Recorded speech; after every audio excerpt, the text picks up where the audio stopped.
It is Massachusetts football camp time here in Amherst, and throughout the summer we're going to be visiting with the position coaches for UMass football, getting ready for kickoff against Tulane on September the 3rd. And we start our position grouping preview with Associate Head Coach and Offensive Line Coach Alex Miller. Coach, thanks for taking the time. I know you guys are busy. How's it going? Hey, all good, man. First off day, we got 5 in the book, so anything I can do to promote the O-lineman. We're starting with you. We start with the big fellas up front because that's really going to determine the success for Massachusetts this year.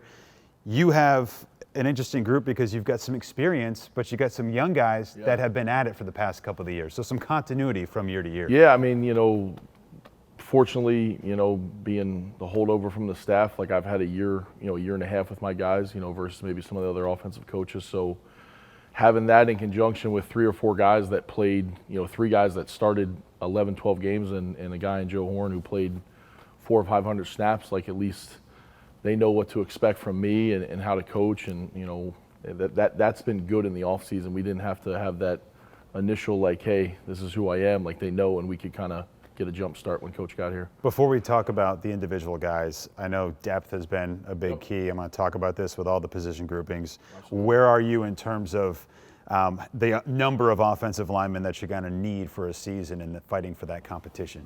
Yeah, I mean, I think that's the thing. Like we've added competitive depth. Like it's one thing to have bodies in camp and hold bags and get through practice, but like, we brought some guys in that push other guys, create competition at certain spots. So now if God forbid somebody gets hurt for a game or two, you're not, in total, stress mode trying to make it right. You feel confident that you have somebody. If the guy didn't win the job, he can come in and still play at a high level. And that's what we were missing. And I'm not the only group, but like my group specifically, like we really needed that help from the portal. And, those guys have done a good job so far. Let's start in the middle. Yep. A guy that was on the D-line last year. You guys opted to make the switch for Josh Atwood, Natick, Mass native. He's played offensive line in the past throughout high school. What led to making that switch from the D-line to center for him? Well, I think it was a combination of things like,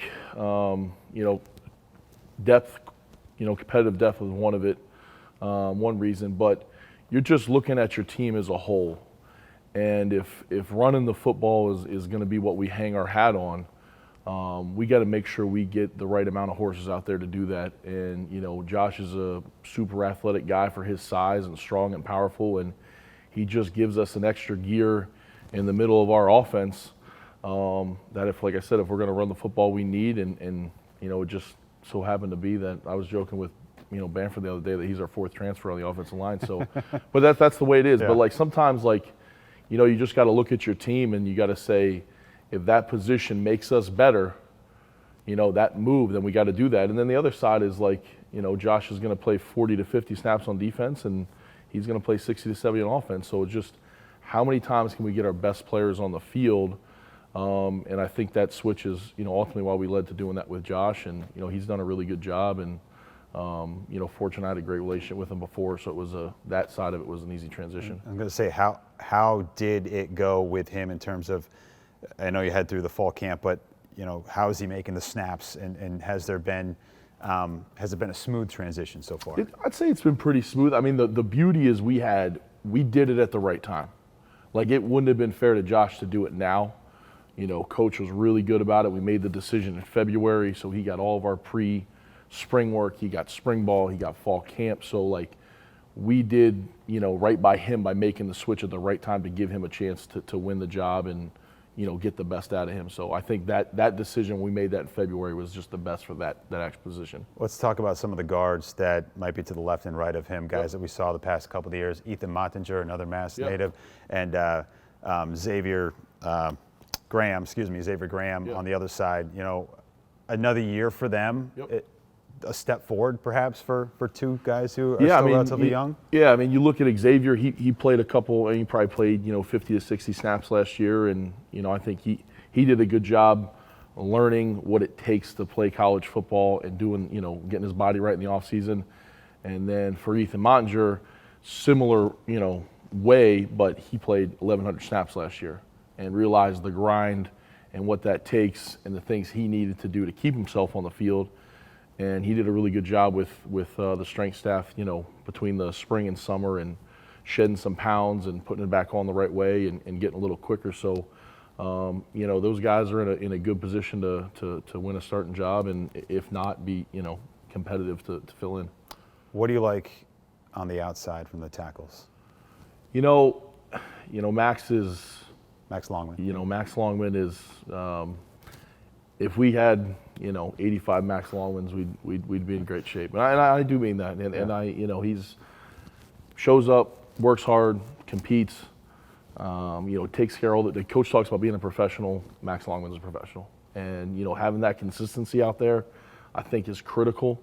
With Josh Learn center, he's kind of he's only a sophomore, which is crazy, but he's the veteran, man. He's the guys look to, guys listen to, and not just on the offensive line, but really our offensive unit. So he gives us an edge out there.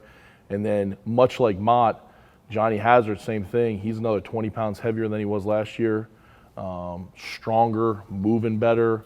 So you feel good about those guys out on the edge. And Mott's been playing a little tackle as well. Just when you have enough guys, you can move some guys around to make sure guys are playing snaps. So if God forbid something happens in the season, you got to make a move. They've at least got those in their memory bank and in their body to feel to play that position. You mentioned Joe Horn earlier, yep. And a guy that was there in the thick of it last year. I think he had some injuries in spring. How is he coming along, and what can he add along the line? Yeah, I mean, like that. A lot of people forget. Like he really didn't do spring ball, and he came back, and he's in, to his credit, great shape, competing. Again, you feel good about him. Like he can go play. He has played center, in college games. So you feel good about that, as well. What did you do to improve the offensive line through the transfer portal? So the thing I think we did a really good job of is we got 3 grad transfers, and the reason I say like that is they're grown men. They're 21, 22 years old. They've literally already graduated from college, obviously. But they know what to expect. They've all started in college football games, whether FCS, D2, or Group of 5 football. So they know how to prepare. They know how to act. And that's a huge deal. Like I just think when you come into the offensive line room, we're working as one. So you can't come in and, be a diva. You got to fit in the middle, and you got to show up and work. And then I also think just like them being around our guys and having our culture set in our room, they've done a good job to come in and fit that. And like it's honestly, it feels like they've been here for a year or two. We heard from offensive coordinator Steve Kasula throughout the spring that the plan is to run the football. Mm-hmm.